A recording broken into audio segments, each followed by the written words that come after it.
Bonjour à tous et bienvenue pour ce nouveau test. Aujourd'hui, on va s'attaquer à un casque qui est assez intéressant puisqu'on va s'attaquer au Anker Soundcore Space Q45. Vous l'avez déjà peut-être un petit peu vu avec le test du One Audio fait précédemment. Ici, on va donc aller plus loin dans ce test. Donc, pour rappel, il faut savoir que Anker, avec la gamme Soundcore, qui est une marque à part au départ, a sorti le Live Q30, était un casque de référence. Le Q35 n'apportait que le codec LDAC, mais ce qui fait que ça en a une sortie quelque chose de différent juste pour ça, mais tout le reste était vraiment équivalent. Ici, avec le Q45, on a une montée en gamme, puisque le casque est vendu 150 €, et on sent que les finitions sont clairement améliorées, et l'ensemble, la qualité générale a été améliorée. Mais pour autant, il y a quand même un défaut majeur, et surtout ceux qui veulent de la qualité sonore seront un peu déçus. Merci Yoda de faire bouger le trépied. Et ce qui fait que cette qualité, en fait, justement, elle va un peu bouger, c'est un peu dommage. On va le voir justement en comparaison notamment du Q30, mais aussi d'autres casques dans ces eaux-là, et on va voir que autant il y a des choses qui sont très très réussies dans ce casque, autant il y a des choses où ça a été un petit peu... ce serait quelque chose peut-être à revoir. Donc ce qui est un petit peu dommage, parce que j'aime beaucoup le Q30, même s'il accuse aujourd'hui un peu sa vieillesse, et je le montre notamment dans le test des One Audio et One More que j'ai testé récemment, où justement c'est sûr qu'au bout de 2 ans, ce qui faisait le côté très référence à l'époque, c'est un peu dépassé.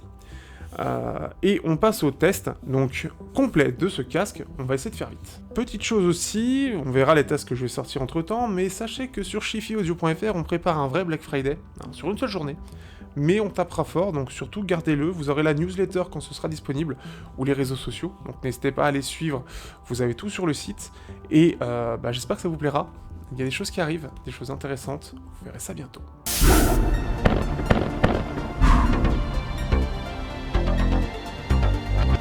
Donc, passons maintenant au design. Le design de ce Space Q45 montre une belle montée en gamme. Vraiment, elle est très jolie. On est sur un format toujours tout en plastique, mais qui est vraiment réussi. On est sur un design qui rappelle beaucoup le Q30, puisqu'on a vraiment cette forme, mais avec vraiment une finition qui est clairement vraiment au-dessus. On a des coussinets de bien meilleure qualité, plus dense, plus ferme, on sent que c'est beaucoup plus qualitatif. Le simili-cuir est bien plus réussi, et on sent vraiment quelque chose qui est très très confortable. On a l'arceau qui est le même à peu près, mais pareil, il est en amélioré. Et pareil, on a ce même système où bien évidemment on peut écarter sans problème. On peut le replier là où certains casques beaucoup plus haut de gamme ne le permettent plus. Mais ici, c'est le cas. On peut les tourner, on a vraiment quelque chose de pas mal. On a même, pour justement que ça s'adapte à la tête, avec un petit système comme ça, mais qui vient quand même se refermer vers le bas. On a des commandes qui sont vraiment beaucoup plus qualitatives qu'à l'époque, c'est bien meilleur que sur le Q30, mais c'est logique aussi, et quelque chose de complet. On a du 3.5, de l'USB-C, le play pause, le volume, la gestion de l'allumage et l'ANC, bon, le côté classique. Ça reste assez discret et on a vraiment une finition qui est bien meilleure, beaucoup plus agréable, beaucoup plus confortable, et même au toucher, le côté mat fait vraiment son effet, là où on avait un côté glossy qui donne un effet justement beaucoup plus cheap.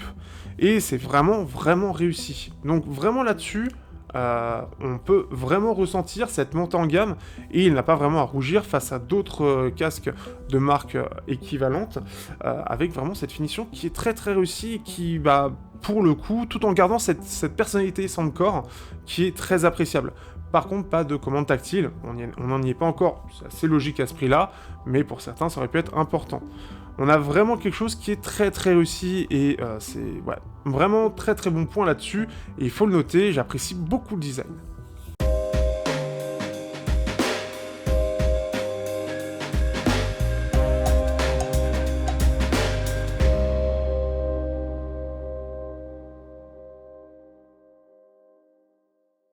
Côté fonctionnalité, ici on a droit à du AAC, SBC et LDAC. Le LDAC est par contre, lui, avec une petite mise à jour. Une fois que vous avez fait la mise à jour, vous pouvez le passer en LDAC ou en multipoint. Donc vous avez plus le LDAC, mais vous avez l'AAC et SBC et le multipoint. Pareil, au niveau du Bluetooth aujourd'hui, il n'y a vraiment pas de souci. Il capte très bien, j'ai pas eu de coupure particulière. Donc c'est très stable de ce point de vue-là, et même en LDAC. Donc c'est une excellente chose. Pareil, bon point à marquer. Je tiens à souligner aussi que vraiment le fait qu'il y ait le LDAC qui était déjà prévu, a déjà été mis sur le Q35 est une excellente chose, notamment pour tout ce que j'ai dit et redit sur le Bluetooth AAC-SBC et sur pas mal d'acteurs chinois qui ont tendance à couper le débit. Le fait de le mettre en LDAC, vous serez en full débit, donc vous n'aurez pas de soucis, non pas le délire des flags, tout ça, mais juste d'être en 320 kilobits ou 350 kilobits sans aucun problème. Et là, c'est une excellente chose, donc vraiment ça à noter, et ça permet en plus de ça de ne pas être dépendant de la PTX pour avoir une bonne qualité sonore. Parce que oui, aptX ne veut pas dire la qualité, c'est juste certains acteurs qui aiment bien casser le débit pour économiser en énergie et dire hey, regardez, j'ai une meilleure autonomie. Voilà, c'est tout, hein, ça s'arrête là. Au-delà de ça, on a bien évidemment l'application Soundcore, ce que je disais juste avant, qui permet de passer du LDAC au multipoint, mais aussi de pouvoir régler la qualité de la réduction de bruit et aussi de l'égalisation. Bref, c'est très complet, et là-dessus, Soundcore n'a clairement rien à envier à ce que propose la concurrence. On a même bien évidemment un égaliseur graphique, chose qui va nous être utile justement pour la qualité sonore. Donc c'est très très intéressant, et là-dessus ça reste très bon, surtout au vu du nombre de pré-réglages que l'on a, qui est toujours très très complet. Avant de parler de l'autonomie, on va parler rapidement de ce que propose l'ANC et le mode transparent de ce casque. Le mode ANC est vraiment très très bon, on a vraiment un excellent ANC et on est sur... tout simplement parmi les meilleurs casques, non pas dans sa catégorie, mais dans l'ensemble, il vient attaquer même les hauts de gamme. On a une excellente réduction de bruit, mais en plus de ça, la réduction de bruit passive, donc tout ce qui est physique, tout ce qui est le haut du spectre, toute cette partie-là, quand vous avez les courbes, alors peut-être que c'est inversé, je crois, mais toute cette partie-là, en gros, toute la partie haute, les aigus, c'est la partie physique, c'est pas la réduction de bruit qui va faire quelque chose. Et ce qui fait que c'est très bon aussi, donc on est très très bien isolé, et clairement, ça n'a clairement rien à envier, par exemple, un JVC qui était un petit peu plus moyen, qui laissait un peu passer de médium, ici ça coupe un peu mieux, c'est un peu plus linéaire, et on a moins de creux, on a moins de choses qui passent, donc c'est très bon de ce point de vue là. Le mode transparent est aussi très très bon, pour son prix il est vraiment très bon, et ce qui fait qu'il vient aussi titiller un peu le haut de gamme, avec par contre en termes de rendu quelque chose d'un petit peu plus aigu que la réalité, et ça manque un petit peu de basse, on sent qu'on a quelque chose d'un petit peu montant et pas neutre, ou en général par exemple comme du Sennheiser, où c'est juste les médiums. Ici on a quelque chose de montant, donc un peu plus clair, donc ça va mettre même en avant certains bruits qu'on veut pas forcément entendre. Après ça reste globalement vraiment pas mal pour le prix, il capte beaucoup de choses, et pour 150 €, c'est vraiment pas mal. Ils ont vraiment fait un effort de ce point de vue-là, et ce qui fait que pour ceux qui recherchent cette partie-là, ANC et mode transparent, vous allez vraiment apprécier. Pour l'autonomie, on aura une autonomie d'environ 50 heures, ce qui est pas mal du tout, on est dans la très bonne moyenne des casques d'aujourd'hui, puisque beaucoup essaient de taper dans des très hautes autonomies, on commence à avoir même du 80 heures, mais ce qui fait que c'est vraiment pas mal, puisqu'en général on est entre 30 et 60 heures. Donc ici on est vraiment dans la moyenne haute, et c'est vraiment très très bien, ce qui fait que pareil, là-dessus, faut vraiment y aller pour pouvoir justement ne plus avoir de batterie. Donc très bonne chose. En plus d'ailleurs, je crois que depuis la réception, je ne l'ai jamais rechargé, et j'ai pas eu de soucis d'autonomie forcément. Ce qui fait que c'est vraiment intéressant de ce point de vue-là. Maintenant, parlons de la partie sonore, et là, il y a des choses à dire.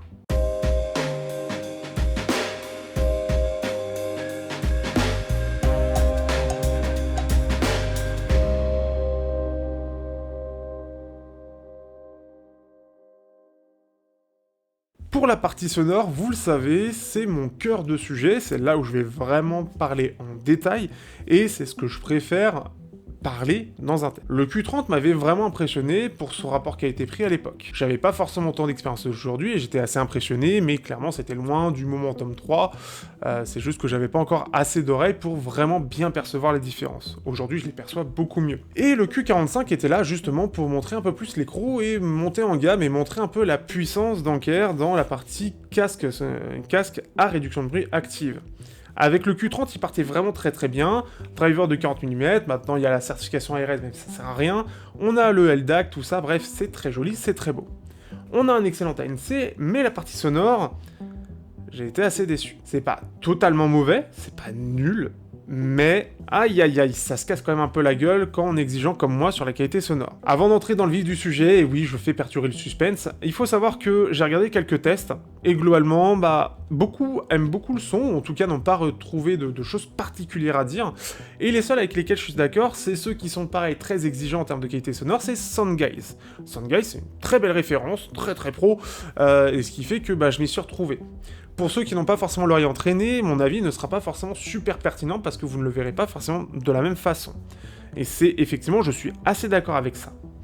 Globalement, en termes de signature, on se retrouve sur une espèce de signature un petit peu en V, avec une basse assez présente, des médiums un peu en retrait, et on a alors assez bizarre, un énorme creux sur la fin des médiums, un gros pic dans les aigus, puis encore un creux. Cette partie-là, on va la détailler un petit peu après, mais déjà parlons des basses. On a une basse qui, clairement, est meilleure, on parlera justement dans la partie comparaison, mais on a une basse plus dense, un peu plus élevée, mais beaucoup mieux maîtrisée, et ce qui fait qu'on a une basse un peu élevée, assez agréable, plutôt punchy. On a des médiums qui sont un peu en retrait, assez chaleureux, mais aussi assez scintillants, dû à ce pic dans les aigus. Le truc qui va manquer, c'est surtout là-dessus. Alors, on a une relative ampleur, ça c'est correct, mais face à d'autres casques, ça reste un petit peu, on a un côté un peu feutré. Mais justement, c'est un peu un côté incidence à cause des aigus. On a quelque chose de scintillant, pas forcément très joli, ça manque de détails, il manque d'informations, et ce qui fait que les médiums sont corrects, mais on sent qu'il manque un truc. C'est pas hyper ample, c'est pas hyper aérien, justement, on n'a pas cette ampleur qu'on pourrait avoir sur d'autres casques, et on parlera en comparaison. Et justement, on a les aigus. Alors comme j'ai dit, on a le haut des médiums aigus qui a un gros creux et ça se ressent. Ça va se ressentir notamment sur les cymbales. Moi je suis assez métal, alors forcément les cymbales, je sais sur plein de casques à quoi ça ressemble, mais quand je les ai mis pendant tout le temps du test, j'ai toujours trouvé que les cymbales ça manquait d'informations. On a la partie principale, on a la clarté de la cymbale, mais il manque un petit peu le corps, il manque un peu le côté un peu plus plus corps, un peu plus grave de la cymbale qui manque, comme si vraiment il manquait des informations, comme s'il y avait un morceau de l'image de la cymbale qui était manquante. Et c'est le cas en fait pour pas mal de choses. On a quelque chose qui fait que ça fait pas détaillé. L'ensemble ne fait pas détaillé du tout. Et ça fait super bizarre. Et ça, c'est à cause de ce creux, ce pic énorme qu'il y a. Alors, je pense que ma tête de mesure amplifie encore plus ça, mais clairement, ce creux est présent. Mais en plus de ça, on a des aigus qui sont un petit peu agressifs, puisqu'on va avoir ce pic qui revient comme ça, et qui fait qu'on va pouvoir mettre du volume, mais sans être totalement agressé, on va sentir vraiment une fatigue due à ce pic, et ce qui fait que les cymbales vont pas être très détaillées, mais en même temps, elles vont être très agressives. Ce qui est un petit peu dommage et un peu bizarre. Mais en plus de ça, on a ce pic, puis on a ce recreux. La fin de ce spectre-là, normalement, il sert pas mal pour la scène, pour la brillance, pour avoir de la clarté globale, et ce qui fait que ça se ressent. Puisqu'on va avoir quelque chose qui, à la fois manque de détails, mais scintillant, qui va être là un petit peu, ce pic est là pour porter du détail, mais ça manque de scène. La scène n'est pas large. Elle fait vraiment pas large, et même le Q30 est pareil, je reparlerai dans la partie comparaison, donc restez jusqu'à la suite, a une meilleure scène, c'est moins détaillé, mais on a quelque chose de plus cohérent sur la fin, et ce qui fait qu'on a une meilleure scène, on a quelque chose qui se déploie plus, on a quelque chose de plus aérien, de plus agréable, de plus casque, tout simplement. Ici, ça fait beaucoup moins casque, et on a vraiment ce côté feutré, ce côté très arrêté de ça. Ça respire pas, c'est très bizarre, et vraiment le côté feutré, c'est ce qui ressort. Feutré, scintillant, c'est exactement ce que je ressens du son, et c'est très problématique. Alors, on a les différentes égalisations, mais malheureusement, elles permettent pas de combler ça. Parce que le problème, c'est que c'est juste un ensemble, et on va ressortir l'ensemble. Donc si on fait ressortir le bas du spectre, on le fait ressortir en haut. On a l'égalisation spécifique, et ce qui fait que j'ai pu le redresser un petit peu, mais on peut jouer que sur 6 décibels. Quand on voit ma courbe, on voit qu'il en manque beaucoup plus. On est à peu près, je crois, sur 30 décibels de différence, entre 20 et 30, ce qui est énorme. Ce qui explique aussi, justement, ce problème de son. Ce qui fait qu'on fait du plus 6 dB, moins 6 dB ou moins 3 je crois, et plus 6, qui permet de relever le tout, mais ça fait quelque chose de très clair, tout en n'ayant pas encore exactement un rendu très naturel, ça permet de limiter un peu la casse. Mais clairement, je trouve que le son, pour ceux qui sont exigeants et qui veulent vraiment quelque chose d'équilibré, là on n'y arrive pas. À 150 €, c'est vraiment dommage, et surtout que la concurrence à 150 €, elle est assez forte tout de même. On a beaucoup de marques différentes qui proposent des casques qui sont bien meilleurs, peut-être pas sur la NC, mais en tout cas sur la qualité sonore, c'est clair et net. On a une différence, bien évidemment, et comme tous les casques, sur le fait que la NC soit actif ou non. Le problème, c'est qu'on va avoir juste un petit peu plus d'ampleur, on sent qu'on a quand même un peu plus de scène, c'est un petit peu moins feutré, mais le défaut global ne s'efface pas du tout. Le son ne fait pas naturel, les aigus sont vraiment faux. Les aigus sonnent faux, c'est vraiment pas agréable, et surtout pour ceux qui écoutent du métal, vous allez clairement pas apprécier.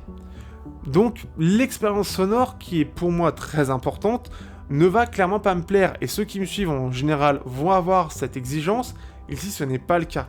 Le problème étant que, quitte à devoir, et j'en reparlerai encore une fois dans la partie comparaison, à devoir prendre un casque équilibré, je préfère encore donner un peu le Q30, qui est un son qui est plus naturel, et pourtant il a une signature en V, bien V, un bon gros V, mais qui est plus cohérent. Ici ça rend certaines choses incohérentes, pas très jolies, pour ceux qui connaissent bien les musiques, on va avoir l'impression qu'il manque quelque chose, et j'ai vraiment pas pris de plaisir, quel que soit le style. Et c'est vraiment dommage, parce que il y a vraiment un potentiel. L'ensemble de ce casque est vraiment intéressant, mais là-dessus, c'est vraiment raté. Et c'est vraiment dommage.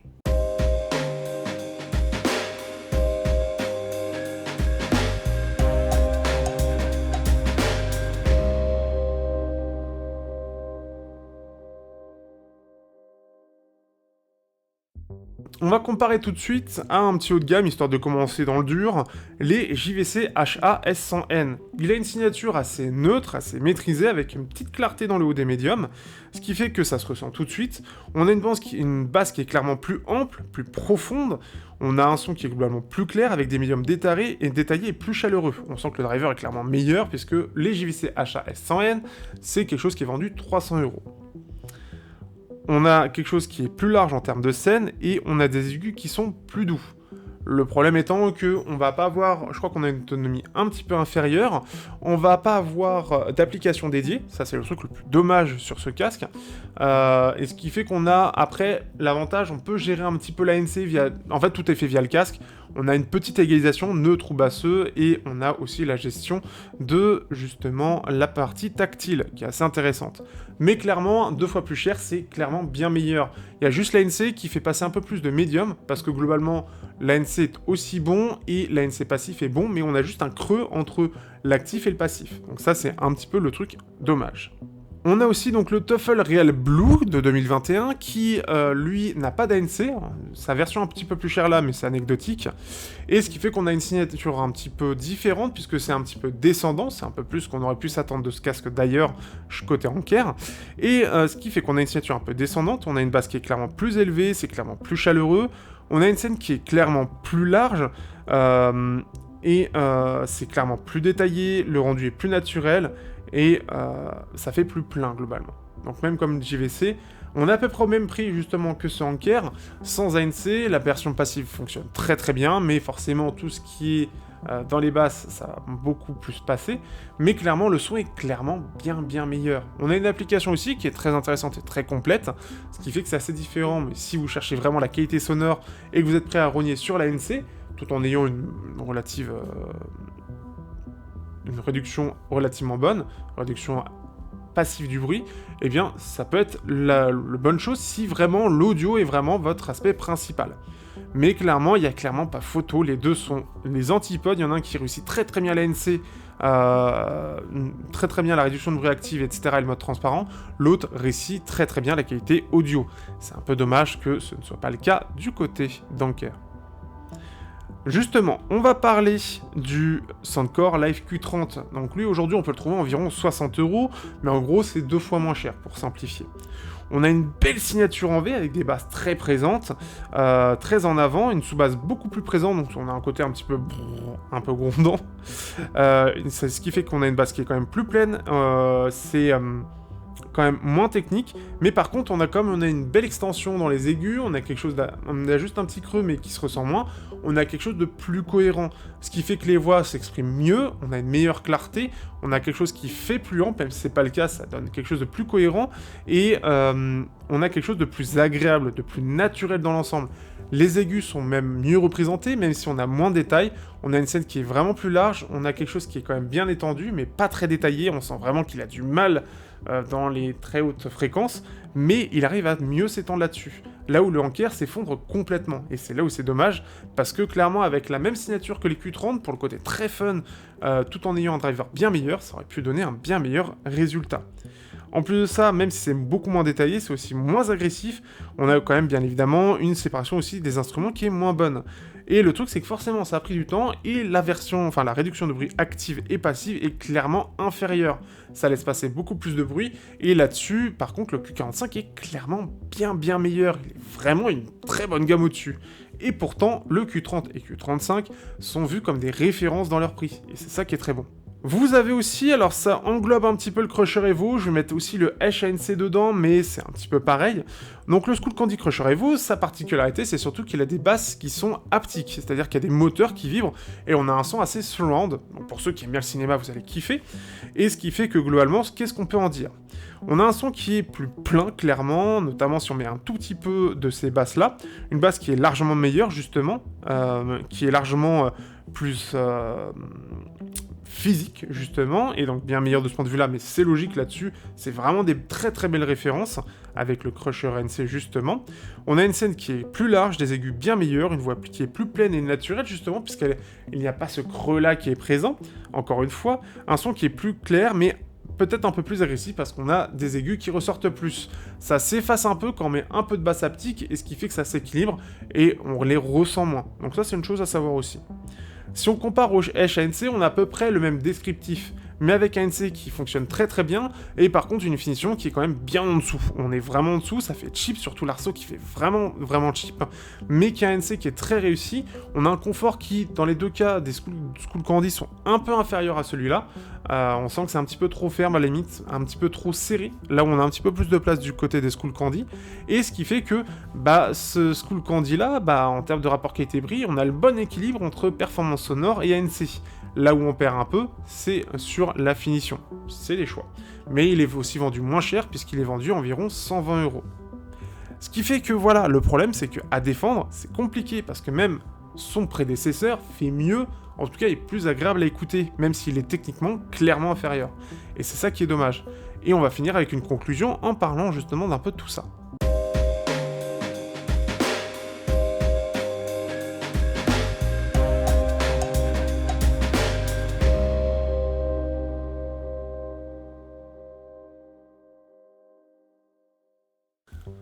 Du coup, que peut-on penser de ce Anker Soundcore Space Q45? Eh bien, clairement, pour ceux qui sont en recherche de qualité sonore avant tout, vous serez clairement déçus. Pour ceux qui ont déjà l'habitude, justement, de pouvoir tester un petit peu tout ça, de tester différents casques, et notamment pour ceux qui viennent du Q30, qui aimeraient évoluer, clairement, vous allez sentir que quelque chose va pas dans le son. Pour ceux qui sont pas très exigeants et qui veulent surtout un ANC de qualité, notamment pour prendre l'avion, ou un mode transparent de qualité parce que vous n'avez pas forcément le choix de prendre plus cher et que la qualité sonore vous en foutez un peu, ça peut être un très bon choix. Mais voilà, ça va être vraiment en fait ce qui est dommage avec ce casque, surtout pour quelque chose qui, sur une chaîne comme moi qui est un peu spécialisée côté son, c'est qu'ils ont tout réussi. On a un excellent design, un excellent ANC, le passif est réussi aussi, le mode transparent est réussi, on a une application qui est complète, on a une excellente autonomie, on a quelque chose qui est confortable, qui est vraiment de bonne qualité, on sent des coussinets de qualité et qui maintient bien sur la tête, et pour finir sur se louper sur le son. Et pas qu'un peu quand même. Enfin, pour un côté exigeant comme moi, je trouve qu'ils sont quand même pas mal loupés. Du coup, ce qui fait que je suis quand même assez déçu, parce que je m'attendais pas forcément à un truc comme ça. J'étais même assez en joie de me dire quelle va être l'évolution du Q30 parce qu'il était très bon. Et force est de constater que j'étais assez déçu. J'avais comparé justement sur le One Audio entre les deux, et le One Audio avait un son qui était globalement bien plus cohérent et plus agréable. Ce qui est vraiment dommage, parce qu'il est quand même 2 fois moins cher. Et c'est là où ça se casse la gueule, c'est que ça se compare beaucoup plus à des casques 2 fois moins chers, qui techniquement sont inférieurs, mais qui ont un son qui est largement plus cohérent et beaucoup plus agréable au quotidien. Et là-dessus, c'est difficile de le recommander. Donc tout dépend de ce que vous cherchez. Si vous voulez quand même le prendre, vous avez le lien dans la description. Sinon, n'hésitez pas à attendre d'autres casques ou de regarder les autres tests, notamment des casques que j'ai cités précédemment, en plus du One Audio que j'ai testé tout récemment. Et n'hésitez pas, chifiaudio.fr, c'est très bientôt, ça va être sympa le 25. Et on se dit à bientôt pour de prochains tests sur Technoid.